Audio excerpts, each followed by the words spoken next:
ওই সন্তান যদি দোয়া করে, নবীজি বলেছেন শিকারীর গুলি মিস হবে, ওই সন্তানের দোয়া মিস হবে না।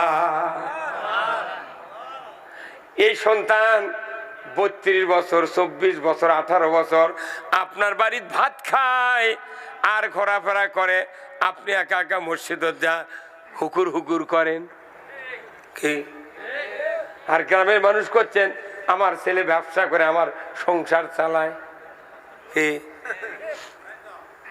অত সহজ নয়। তাহলে এই সন্তানও, যতগুলো সন্তান বেনামাজি, এদেরকে নামাজি বানাবি কে? এই যে আমার দিল্লুর ভাইয়ের যে সন্তান দেখলেন ক্যারাইট করলো, আচ্ছা এই বয়সের থেকে যদি ওনাকে ভালো করা যায়, উনি তো আধারিক ছেড়ে দেবে। কতক্ষণ দেখা ওনাকে ধন্যবাদ দিই। ওসি, বিশেষ করে যারা ওসি চাকরি করে, এসআই হয়, এরকে বেটা ভাই তেমন কোনো গাঁজাখড়ি হয়, কিন্তু ধন্যবাদ দিচ্ছে আমার দিল্লুর ভাই এত